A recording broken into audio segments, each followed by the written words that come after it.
Welcome to our next episode of Thrive Talks.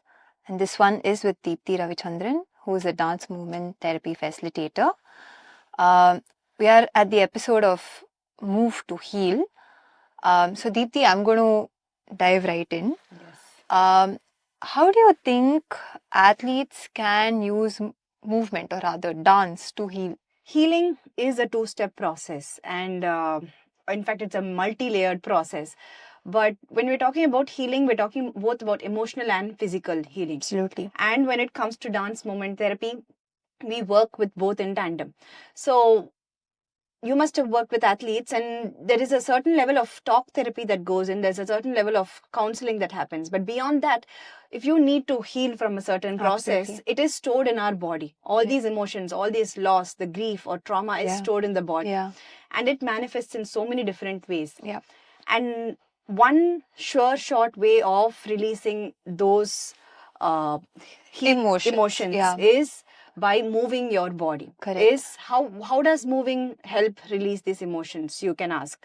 Our body is trained to release all of that. If you're really sad, there is a cry, then you start crying, there's a tear that comes out. If you're really angry, you actually stomp and you want to throw things away. So it's an emotional expression that needs a physical release. Absolutely. And that physical release can be done through a guided process, which is all beyond the training that they do in general, right? Absolutely. So you are training for performance. You are training to keep your body in good shape. But what happens when all of that is done?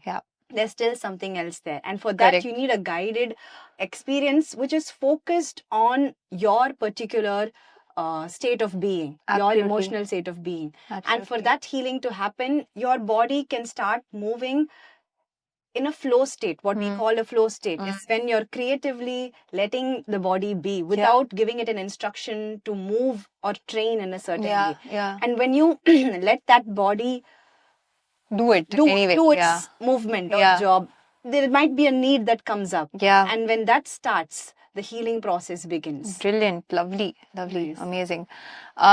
So, of course, there are a lot of techniques that, we use either in somatic, we can use yoga. We use, in general, I use a lot of movement in my sessions as well, because I do believe in the mind-body connection. Can you tell me what is that one technique, that, athletes could try out by themselves? Because I know a lot of athletes, when we say dance movement therapy, they end up getting quite nervous and anxious about it because they think they need to dance. Absolutely. But perhaps if we can give them a particular tool or some small technique that they can try out at their home by themselves to know what it could feel like, what would that be? Okay, so to start practicing this technique by themselves, there is this one point that we need to talk about, which is interoception, which is the ability for you to be aware of what is going inside your body. It could be fatigue, it could be pain, it could be thirst, it could be hunger. But once you build that level of awareness to understand that, what this is, what is happening within me, you can start working towards healing. The next and part. How can you do that? What is the technique? So this is one technique that I've used for athletes, for performers, and with a lot of other adults also. And it works like magic. It's a very simple tool. I encourage people to play a music of their choice. We try to avoid popular film music or contemporary music. Because it has an emotion attached, It has an emotion, the words to it. I mean, it brings back a certain emotion. So something that is just pure music, probably something you're unfamiliar with. And to that, probably if it has a nice rhythm to it, if you can bring in your regular everyday tasks, or if it's a sports person, your sporting movements, if it's a bowler, if it's your football player or basketball player.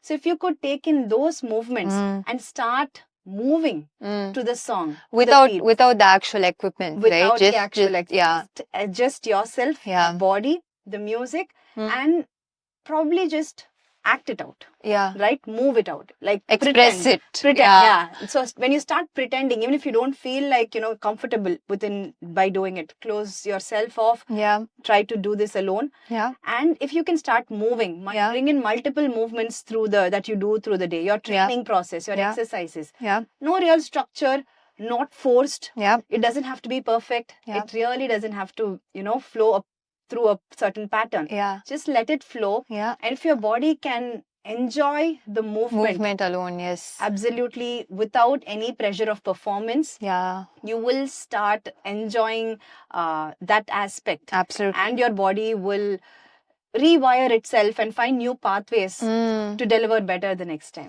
Yeah, I think this is a brilliant technique that athletes can easily use, because they're so familiar with this movement, and it's just, you can do it in your own room, wherever you want to.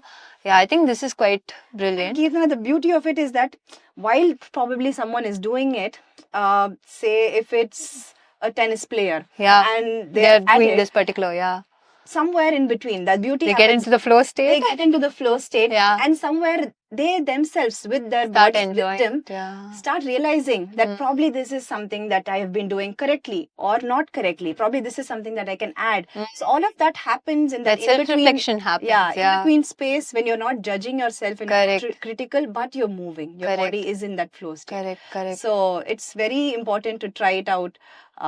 Perfect. I think this technique would really help them a lot. Yeah, thank you so much. Thank you.